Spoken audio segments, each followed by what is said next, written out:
Ganega juice? Ganega juice. Ganega? Kamusta kayo mga kupal na alam lang ay magsalsal imbis na mag-aral? Ako po si Belipe at ngayon ay sasabihin ko ang ilan sa mga dahilan kung bakit hindi ka maka-attract ng both men at women.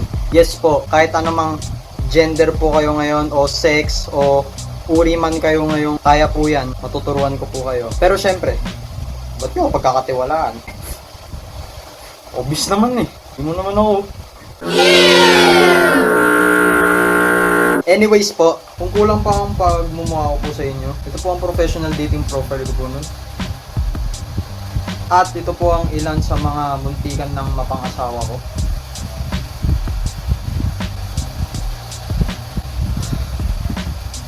Let's go! Top 5 rason, wala kang jowa. Number 5, malit yung flip mo. Yan, underrated yan na dahilan. Kung hindi nyo kunwari lang to kung hindi nyo kaya akong masatisfy, ay, jutay. Same rin yan sa girls. Kung ano man nangyayari dyan sa ilalim nyo, kung hindi nyo kaya mapalaki yan o mapahaba, wag na lang po, ma'am. Number 4, wala kang personality. Kung sip-sip ka lang, yung parang ganito. Nice one, idol. Grabe, ang lakas talaga ng tama mo, boy. Nice one, boy. Kung ganun pa rin kayo, ewan ko na lang Hindi ko nilalait yung personality o kaya philosophy na nadampot nyo sa TikTok. O kaya kung ano mang palda ng lola nyo yung suot nyo ngayon. Kasi, para sa akin lang, hindi naman nakahiya maging ikaw eh. Number 3, bogers ka. So, kung nasa kwarto lang kayo, tapos puro lang kayo jong o slick, wala yung mararating. Damn! Woo! Wala yung mararating. Number 2, you smelly as hell, boy. Ito, ang simple lang naman ito eh. Wala akong pake kung sensitive yung balat mo sa produkto. Ito.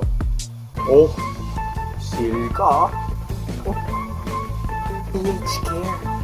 Oh, Marian Rivera shampoo. Number 1, love yourself.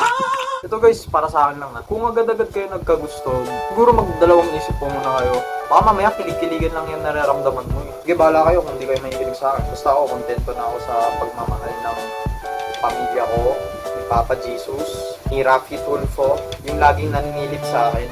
Yun lang. Yun lang guys, salamat po sa panonood. Cheers, North Rooting on their Nobel Pie. Jack Frost nipping at your